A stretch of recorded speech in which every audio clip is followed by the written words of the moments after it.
Monetary policy all about money supply. इसमें basically money supply पे ही बात होती है।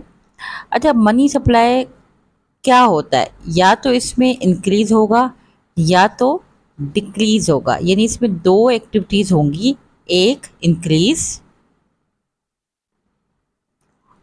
एंड देन दूसरा डिक्रीज।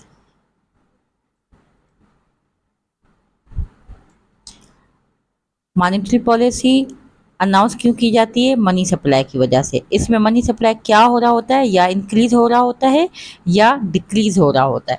अब ये दोनों एक्टिविटीज़ कौन परफॉर्म कर रहा होता है? तो इसमें एक सेंट्रल बैंक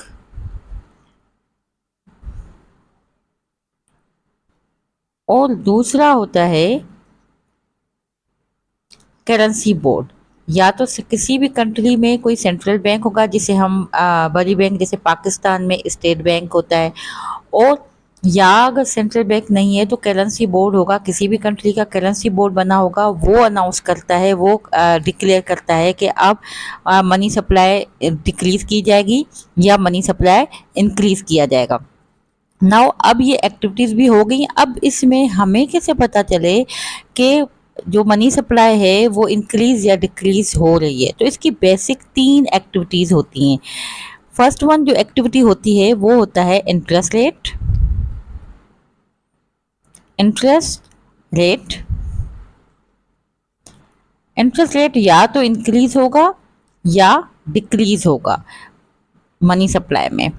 सेकंड होता है government bonds. Government bonds government bonds या तो सेल होंगे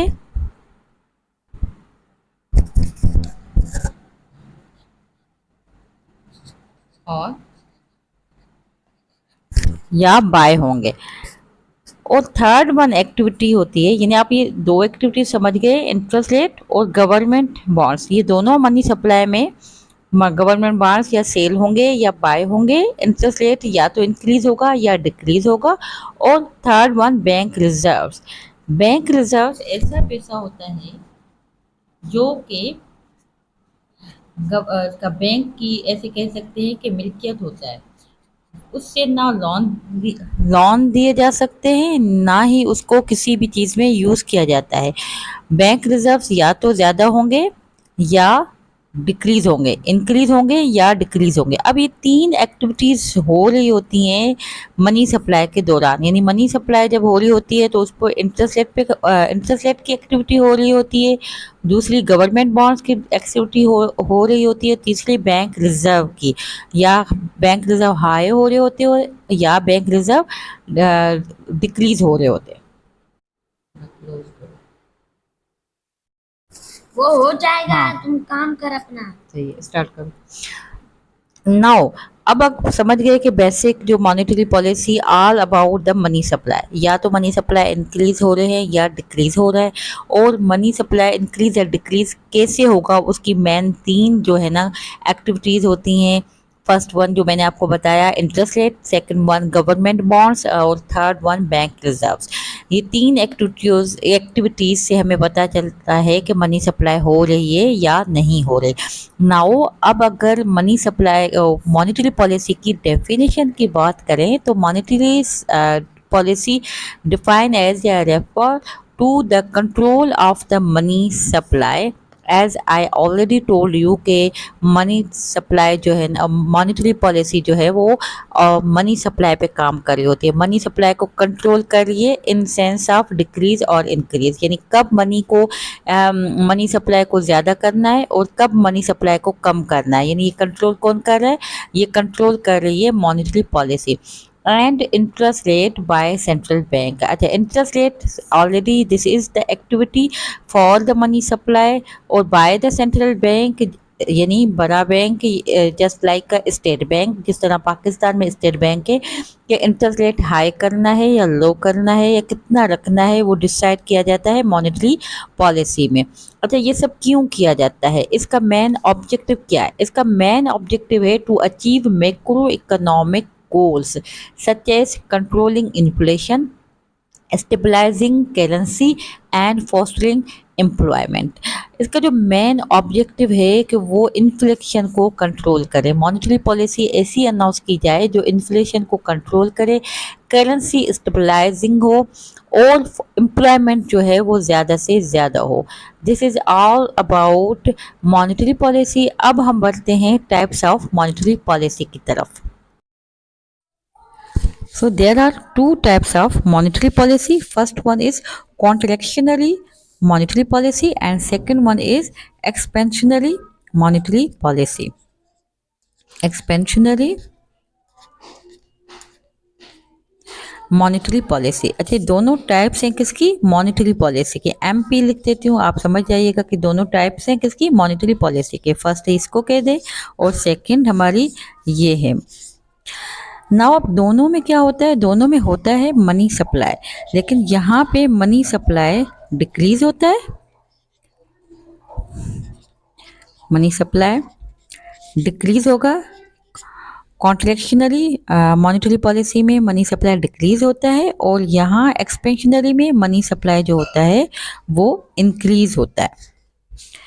अब तीन एक्टिविटीज़ हैं, मैं आपको ऑलरेडी बता चुकी हूँ कि मॉनेटरी पॉलिसी के तीन एक्टिविटीज़ हैं जिससे पता चलता है कि मनी सप्लाई डिक्रीज हो रही है या इंक्रीज हो रही है। सो फर्स्ट वन कौन सी थी? Interest rate. यहाँ पे हम वो लिख लेते हैं। ऑब्वियसली इन दोनों में ये तीनों एक्टिविटीज़ हो रही होंगी। इंटरेस्ट रेट, सेकंड हमारा है government bonds. Government bonds, third है हमारा बैंक रिजर्व्स। Bank reserves. अब एक्सपेंशनरी में जो इंटरेस्ट रेट है वो हमारा लो हो रहा होता है, ठीक है, जिसे हम लो हो रहा होता है। और गवर्नमेंट बॉन्ड्स जो है एक्सपेंशनरी में हमारे बाय हो रहे होते हैं एंड बैंक रिजर्व्स हमारे एक्सपेंशनरी में लो हो रहे होते हैं। इस पॉलिसी को हम इजी पॉलिसी भी कहते हैं बिकॉज इसमें as a consumer interest rate low है, हम गवर्नमेंट बॉन्ड्स को जो है ना वो परचेज कर रहे होते हैं, बैंक रिजर्व्स जो हैं वो भी लो हैं। पर इसमें जो मेन एक चीज़ है कि इन्फ्लेशन रेट जो है वो हाई हो जाता है। ये इसमें बहुत बुरी बात है कि इन्फ्लेशन रेट हाई कर देते हैं। अब बात करते हैं कॉन्ट्रैक्शनरी मनी पॉलिसी की या मॉनेटरी पॉलिसी की। अब इसमें जो भी एक्सपेंशनरी मॉनेटरी पॉलिसी में हुआ वो सब उल्टा हो जाएगा। इंटरेस्ट रेट यहाँ पे लो हो रहा है, यहाँ पे हाई हो जाता है। गवर्नमेंट बॉन्ड्स यहाँ पे बाय हो रहे हैं लेकिन कॉन्ट्रैक्शनरी मॉनेटरी पॉलिसी में सेल होंगे। And then bank reserves contractionary में हाई होते हैं, यानी बैंक बहुत अमीर होता है इस पॉलिसी में। और बट इसमें जो बहुत अच्छी बात हो रही होती है कि वो इन्फ्लेशन रेट जो है इसमें लो हो जाता है।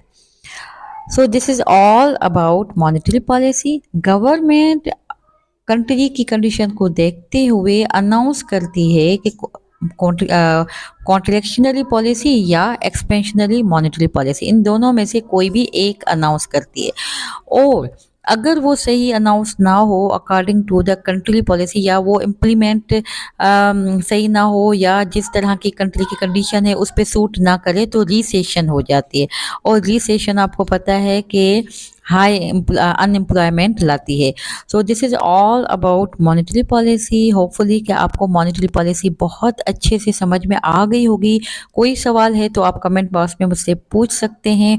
इंशाल्लाह नेक्स्ट वीडियो तक इजाज़त दीजिए और नेक्स्ट वीडियो जो हमारी होगी वो इंशाल्लाह फिस्कल पॉलिसी के हवाले से होगी। Thank you so much.